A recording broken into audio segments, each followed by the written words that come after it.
asalaamaaleykum mbokki internet yi di leen nuyu bu baax di leen ziar di leen bëggee yéen ñuy suivre sur Kewel Info du nuyu kilifa diine yeeg kilifa aada yëpp du nuyu suma sëriñ notre responsable moral bu daaytu Moustarchidine wal Moustarchidaat du nuyu kilifa diine yëpp tey ñu ngi fii si Thiaroye yi ñu fas yéene waxtaan ak ki nga xamante ne moom mooy Khadim Ndiaye miin ngeen ko suñu écran ci li nga xamante ne moom mooy actualité démb gis nañ combat Jackson ak ñàkk jariñu face to face Balla Gaye ak Boy Niang ak li nga xamante ni mooy combat bi presque jour ji moins 4 ou bien moins 5 dañuy bàyyi Khadim Ndiaye mu nuyoo ñu waxtaan ak moom tonton Khadim maa ngi lay nuyu. Fama jërëjëf Fatma Dia maa ngi lay ziar ginnaaw bi ñu sante yàlla julli ci yonent bi sant suñu ñaari waajur di sant sëñ Mountakha Khadimu Rasul yàlla na fi yàgg te wér Mbacke Balaye sa sëñ Mountakha yàlla na fi yàgg sëñ Modou Abi Mbacke yàlla na fi yàgg te wér suñu buntu ci Serigne Touba xalifa Darou Rahmane sëñ Cheikh Baar borom Darou Rahmane yàlla na yàlla yokki leeram taas ci barkeem di nuyu njabootu sëñ Abdoulahi borom dër bi yëpp rawatina waa kër si borom Touba yàlla na leen yàlla defal jàmm di la nuyu Fatma Dia di nuyu taalibe Cheikh na Cheikh Saad bu bi muy kan Pape Abdou Fall Gorsi nga xam ni yàlla na taxaw ay waajuram dellu si waatoon di defar toogaayam de yàlla na ko yàlla jàppale borom aada Fass Zarko. loolu moom il faut ñu émission spéciale. Fatma. loolu émission spéciale. xam nga di nuyu doomu ndeyam Matar Ba seexam nga xam ne ñaari góor yi ànd ku leen seen ñuy dem danga naan ña nga nee rek mais doo ci wax lu dul lu baax muy Matar Ba nga xam ne moo fi indi Coupe d'Afrique nag lu tawoon Sénégalais yi ci ndombal tànku Matar Ba la fi amee loolu la yàlla dogal def leen ko ni ko yàlla def mu noppal leen su ngeen ko deful ni ko yàlla def mu sonal leen Matar Ba doxal yaak pap ay jàmbaar yi fëkk tëdd ngeen di gërëm ñam Mara ñam Henri ñam Fallou Ndiaye ba ci seen xarit beneen xarit bi xam nga yande ñoom ñëpp di leen nuyu nga xam ne àndu nawle rek la ñu àndu gor àndu ñu di xool luy rusi ci Papa Fall déedéet tàggoo di ànd jaayante tàggoo jëw déedéet dalu leen de xam nga gars yu bëri sax Pape daf leen a jaaxal Pape du Fall ndax dañ ne bu tëggee ba pare kenn dootu ko gisaat man leen kooku mooy directeur FIARA am na yeneen yu occupé yu gën làmb daa yërëm mbëri rek ñëw di dugal loxoom ci làmb ci di liggéeyale di dimbale wàlle mbëri kon Pape du Fall mais man Ada Fass Zarko ñi ma ciy laaj moo bëri ñu naan ma Khadim Ada Fass Zarko nan la war a demee loolu dañ ci def émission de spéciale. Drapeau kan monsieur le ministre la ilaha illallah Mokhtar cey Mokhtar bu la Macky Sall xamoon 100% dina la jàpp de te xam ne man tey jii jàpp naa Macky Sall ngir Matar Ba barki Serigne Fallou Mbacké fu Matar Ba nekk dinaa ko fekk. macha allah am na solo tonton Khadim sans plus tarder actualité lamb démb gis nañ Jackson ak ñàkk jariñoo nan nga gisee combat bi ak ëllëgu Jackson. waaw dama am ku ma fàtte de as ndaw borom du ko man yàlla na ko yàlla defal jàmm Mame Boye Diao nga xam ni le 15 janvier ku gis Matar Ba di nga gis Mame Boye Diao ci ëtt muy gor nag ni ko wax Matar Mame Boye wax ju bon dëkkul fa mu jëm fa mu jógee la cosaanoo yow sa loxo set wicc comme neige yow Mame Boye Diao. Jackson ñàkk jariñu waaw xam nga dañuy gis làmb ju muy Jackson di mbër ñàkk jariñu di mbër xam nga mais franchement ku xool làmb ji ni déroulé di nga xam ni franchement Jackson jàmbaar la quoi xam nga di féliciter Jackson di encourager ñàkk jariñu di xam ni ñaari jeune espoir lañ il faut que am ku dem am ku resté mais lamb ji daal wax dëgg yàlla neex na trop mais dafa am benn phénomène boo xamante ni mbëri bàyyiwuñ ko xel muy Laurent dina jeexal booy de c'est que Laurent nandite la du wax mukk ci qualité yu bëreem day ay comédie lay indi bu lamb jaa mu indi bëre boobu xóotmaa yi na ngi noonu seetlu nga ko ay comédie lay wax ak mais du wax mukk ci ay combat am nii laay def du ko wax te bu at bi soufflé mu def la mu war a def kon booy bi dina jeexal booy yi mais franchement na ko lamb bàyyi xel booy bi du comédien de Jackson nag wax dëgg ku daan ñàkk jariñu xam nga ku jóge ci Ahmed Dem rek boo ko daanee vainqueur la ndax kooku c'est un grand champion waaw xam nga ñooñu ñëpp ay champion la waaw mais li ci waaw loolu wax dëgg yàlla nekk na ci lancé bu baax mais nag ci Ahmed Dem ale boo gis am na retour waaye nag ñun waxuñu dara ñu ngi koy yeeru rek mi ngi jaar ni ñuy jaar nii ñun ñu ngi wéeru bi suñu dajewaatee dina xam ne erreur la woon rek mais di wax ni booy bu am jom la booy bu am talent la te dañ koy ñaanal carrière am egg ci jàmm am yar boole ci ndax lamb ji ñun ñëpp ñoo leen jaboote ah mais noonu la mën a demee ñàkk jariñu champion la da daan bëre di daan tey buñ ko daanee na xam ni lamb la rek quoi. Jackson fan la jëm fan la war fan la jëm. non mën na jëm ci mën na dugg ci classe ak Moussa Ndoye geeg ñooñu mën na dugg foofu xam nga ndax di la wax ni lamb boo looy daan di daan rek ndax Ahmed Dem daan ñaata champion la Ahmed Dem daan xam nga loolu rek dugal na ko feneen fi kon li ci kanam nag xëy na ay encadrement ñooy xam fi ñu koy dugal rek waaw. loolu am na solo ndax actualité lamb la bokk mënul ñàkk parce que Khadim Ndiaye nekkalu fi benn bët bien vrai que nag Caaroy lay défendre mais dafa nekk koo xamante ne lépp loo xam moom moo nekk sama xol mais nag dafa nekk nit koo xamante ne lépp lu mu war a wax da koy wax buñ jógee si combat Jackson ak ñàkk jariñu Balla Gaye ak Boy Niang combat bu bari coow dégg nga Charlotte yi wax nañ ci ñeneen ak ñeneen wax nañ ci combat Balla Gaye Boy Niang nan nga ko gisee. waa di combat jànq boo xamante ni combat bu xew ci at jamono la ñëpp di ko séntu supporter rek amateurs yi ñëpp yàkkamti ko xam nga mu combat bi jaay boppam ñaari mbër yi jaay boppam mais damay dégg wulli muy wax nit booy wax te dara te maîtriser woo ko da nga ciy neutre yow moom xamul ndax promoteur bi ñetti contrat la signé ak Boy Niang wala déet am na yu bëri yoo xamante ni da ciy neutre. xam nga maanaam dama dégg mu ne Boy Niang lii dafa nangam ak nangam kërëb di wax ni Boy Niang dafa daw nangam ak nangam ndax wuli il faut que ma wax ak moom tuuti dañu jógee ma ak moom di dem seeti benn suñu benn sëriñ pour ñu am lu vidéo ñu ko defal benn sëriñam moom moo ko xam muy sëñ Xaadim di suma xarit mi ngi dëkk cité Aline Sow xam nga ba dem cité Aline Sow yoonu télé golf bi ngay jaar ba foofu nga jël croisement bi Balla Gaye nee na Balla Gaye oo ko ne ko yàq Xaadim da ngeen a àndoon nag ñëwoon golf mais man su ma ñëwee golf lu ci yoonu Balla Gaye. mu ne kan nga wax loolu man. wulli moo ma ko wax. yow loolu la ko wax. wulli waaw xam nga bu fekkee dafa am lu mu seq ak Balla Gaye na ko conserver moom. la ko waxee moom. moom jour bi ñu jógee foofu ba ñëw ci guddi gi. la ma wulli woo. ne ma Balla Gaye nee na Xaadim bu jaaratee foofu booy nañ jëflanteeg moom fan yi passé jaar naa fa. xam nga est-ce que waxu ko pour mbalak. non waxu ko pour mbalak wulli bu fekkee dafa crochet ak waa kër Balla Gaye na crochet ak ñoom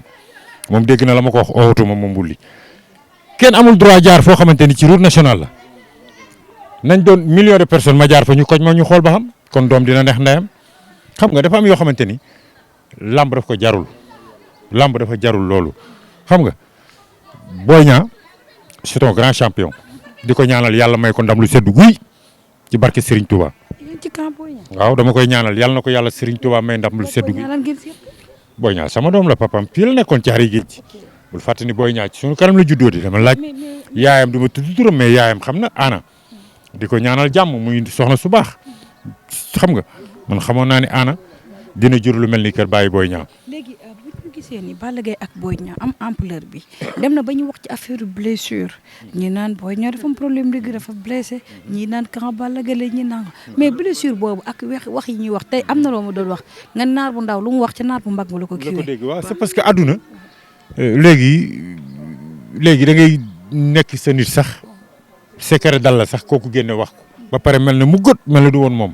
yooyu moo war a jeex ci àdduna mais lamb ji dem na ba toll fii dañuy ñaanal promoteur bi rek mu dugg ceeg bisimilahi rahmaani rahiim génn ceeg alhamdulilahi rabil alamin ndax xam nga tamit lamb dem ba toll fii nit ñi di sëriñ si di ci wax te li ñuy wax dara amu ci dañuy kàcc rek xam nga naan Boy Niang dafa blessé gis ngeen Boy Niang ñëw na signature Balla gis ngeen ko ñëw na xam nga c'est parce que li ci am rek mooy combat bi moom en jeu ku ci nekk nag da ngay def affaire kaña xam nga bëri ay pax. acca lan moo tax nga ni Balla Gaye melu chance kii Boy Niang. mais Boy Niang dafa daan rakam da ko daan jël bu rëy bu ñu amul benn werante mu mer ci loolu ku nag ku ñëwoon lamb ja xam ne koro kontaanul amoon nañ ci problème sax ñoom ñaar kon su demee ba lamb Boy Niang ku bëreeg Tapha Tine bëreeg Lac de Guiers ah Lac de Guiers bëri feeg roi yëpp Lac de Guiers rek ku bëreeg moom kan moo lay mayati chance Lac de Guiers kay boo bëreeg moom chance bi jeex na. di ko cour des grands. mais adversaire yi bokkul Balla Gaye ak ñoom. ak ñëpp adversaire la rek kaña la rek su kaña génnee dañ ñaan kaña gaa nga ne su gënoon génnee dañ ñaan génnee na ngeen rek kaña la rek. mais am na ci kaña gu mag a mag. yëpp benn la fi mu ne nii kaña gu mag amatu fi kaña yu sol ndox moo fi am fi mu ne nii kaña amatu fi kaña yu sol ndox moo fi am kaña dëgg amatul ci làmb ji ku sol ndox moo tax Boy Niang maa ngi koy conseillé xam nga ci làmb ji na dalal xelam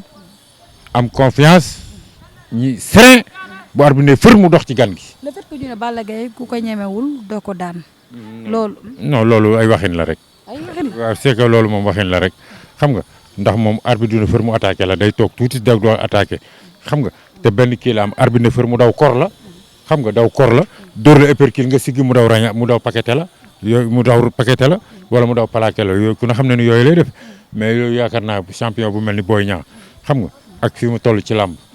ak li mu def ci preuve ci làmb su demee bay bëre ak une Balla Gaye di am lu muy sóor ci moom su duggee këram waxuma sax ren di mais yat yor naa takkar naa si. mais le fait que tey bu jàkkaarloog Balla Gaye ne ko maa la ëpp doole foofu ñu ne Balla Gaye pour une première fois mbër défier ko ak ñu ne li muy wax gëmmu ko moom Boy Niang li muy wax du ko bëree est-ce que tey le fait que mu ne Balla Gaye maa la ëpp fu loolu day may boppam confiance wala ay supporters non loolu xam nga loolu dañuy xool ci combat yi ci ginnaaw rek la nit ñi indi teg ko te ci diggante bi nit day màgg ci expérience say combat yi ci ginnaaw day corriger yi ci kanam xam nga su ko xool Boy Niang ni muy développé man damay jàpp ni Boy Niang mi ngi làmb nag mi ngi làmb quoi ndax signature xam nga nit ñi nañ bàyyi di saytaane lii du fi guléet dañ waxante ni Balla Gaye mi am na signature boo xamante ni ñëwut fàttaliku leen ko am na fi signature boo xamante ni adversaire bee ñëw mais ñëwut yooyu du yàqul dara ci làmb. que Boy Niang ñëw ñu ne Boy Niang dafa am lu muy sóoraale Boy Niang dafay sóoraale Balla Gaye et tout mais absence bi bu mu absenté face to face nekkoon seen dernière face. waaw léegi yow gisoo dañ waxante dëgg Fatma doo gis ñaari mbëri ñu convoqué leen kenn ki ñëw kenn ki ñëwut mais kenn ki day toog ba day toog wax li mu bëgg a wax lépp ba affaire bi jeex mu jóg ñibbi mais Balla Gaye daa wax ñaari wax jóg ñibbi kon moom itam daa waroon toog ba contrat am jeex ñoo xam ne kii remplir na ko mais xaaru ko fa. mais le fait que gisul tamit ki nga xamante ne moom mooy adversaire bi mu war a bëreel. est-ce que tey moom gisu leen est-ce que nekkul dafa am leen lu mu war a doxi. moo tax tamit mbër nga am ak sa nga seq ak promoteur signature contrat xaw ma ndax ñaar la xaw ma ñett la mais bu fekkee ni bii moom mooy dernier bi mu war a ñëw te ñëwul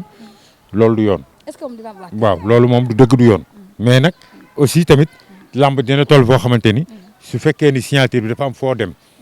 te xam ni balaa ngay wàññeeku dina fekk signature bi jeex loolu mënoo fexe ba ñëw Pape Abdou Fall tëgg na fi Siteu ak Papa Sow ñu jàkkaarloo xam nga Siteu nekk Dionewar mais promoteur bi Pape Abdou Fall dafa am compréhension xam ni kat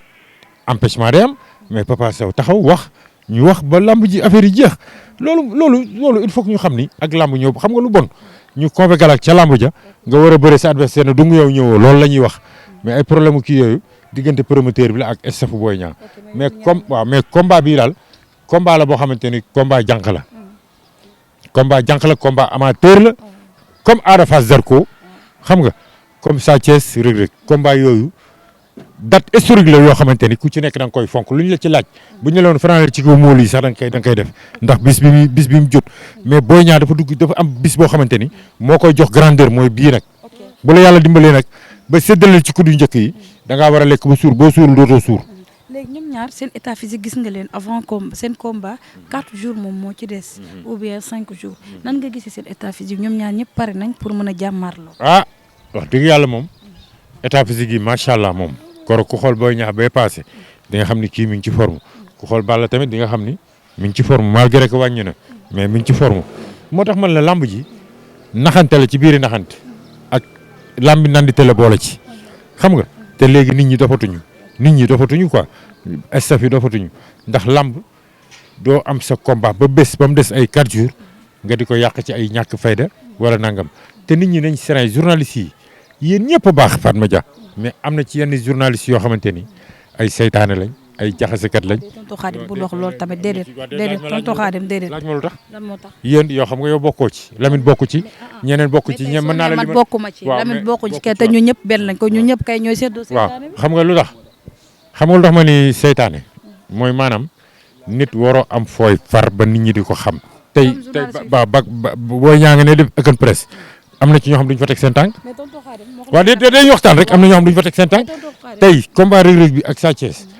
am na ñoo xamante duñ teg seen tànk fii wala buñ fi tegee seen tànk yat yi dina dal. tonton Khadim ma wax la benn affaire ne gis nga reporter yi nit mënoo dem fépp parfois kii day dem fii kii dem fële buñ paree mën na ñoo mayante image ak et tout parce que tamit moom laa doon wax mais ay parparloo amu ci parce que xam nga lan la yow da ngaa xamul mais Fatma man damaa yàgg ci lamb damaa bëri ba tekki sama ngem mbaar naa mbëpp naa mbëfër naa xam naa lépp xam nga piège nañ ma tenté nañ ma ay piège tenté lu ne def nañ ma ko lu ne gis naa ko xam nga mais boobu yéen sax ñëwagu leen mais léegi nag dafa ñëw xam nga am ci ñoo xamante ni alal mën na leen tax ñu jaay seen ngor. dafa am ñu ñuy jël. booy bien sûr man Fatma